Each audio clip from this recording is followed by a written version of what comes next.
Hey, did you see that amazing pass from LeBron's? A pass, so casual. It looks like he'll become Le Gold this time around. How about that Noah Lyles? Man, it's a good thing he has such a big head. It gave him gold. Go Noah. How about that triumphant opening ceremony? Oh, and the UK may be on the brink of civil war. Did you see the VP's pick for VP? Man, the world doesn't have enough babies. I wonder why. But let's keep on exercising choice anyway. Did you know that the ancient aliens may be real? Hey, the earth may be flat.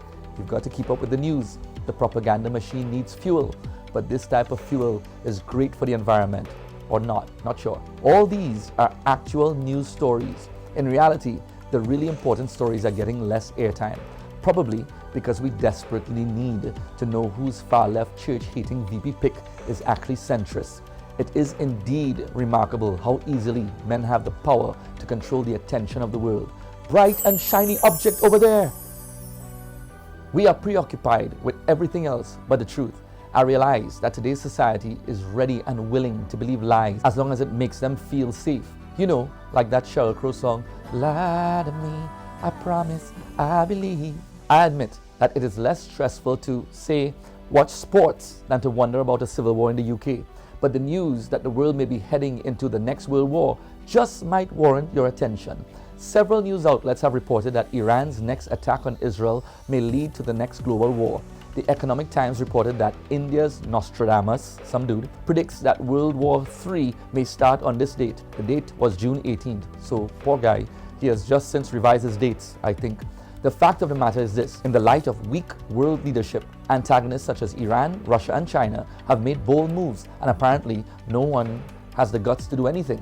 One columnist wrote this: in 2024, the world is experiencing heightened geopolitical tensions driven by a myriad of economic, political and environmental factors.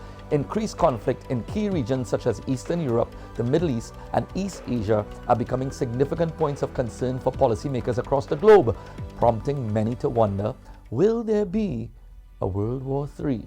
So why is the world not on high alert attempting to avert this situation? Well, although this conflict may very well unalive you, as the kids put it, it's best you remain ignorant, lest we have mass panic and people, well, become unalive. Does that make sense? But the Bible talks about this heightened state of ignorance and what is to come. 1 Thessalonians 5:3. For when they shall say peace and safety, then sudden destruction cometh upon them, as travail upon a woman with child, and they shall not escape. Destruction will come upon the world suddenly. The day of the Lord will come upon man as a thief in the night, when no one will expect. No one but the people of God. I do not think that we will see the Third World War just yet. I believe that the conflict of Ezekiel 38 will soon occur, especially since Iran is at the center of it.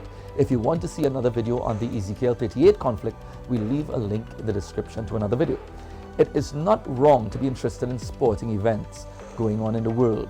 That LeBron pass is about the only noteworthy thing I've ever seen him do. Why not talk about it? But I may be biased because MJ is the GOAT. But I know this, whether I support LeBron's or not, he doesn't care. None of them do. But I'm happy for Noah Lyles.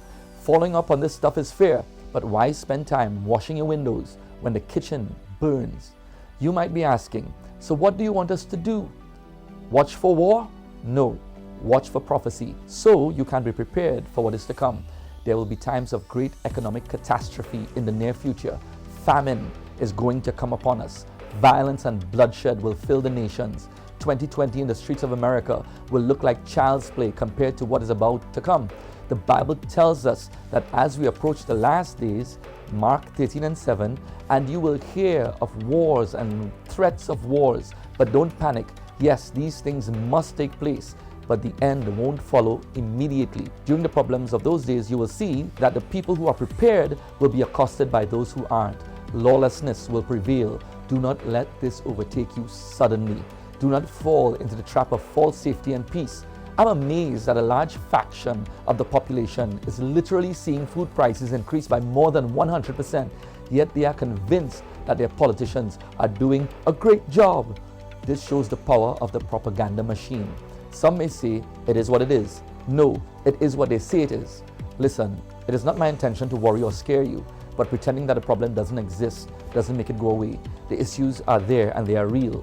The The wars and rumors of wars are upon us, just like the Bible says. Conflict is ravishing the globe. ISIS is back. Christians are being slaughtered. Yet in all this, I am at peace. And in this, I can be confident. All that the Lord has said will come to pass. I trust Him. He has never been wrong. Christ has never lost a battle and will never lose one.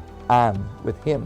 Mark 16:16. He that believeth and is baptized shall be saved. He that believeth not shall be damned. Now think about that.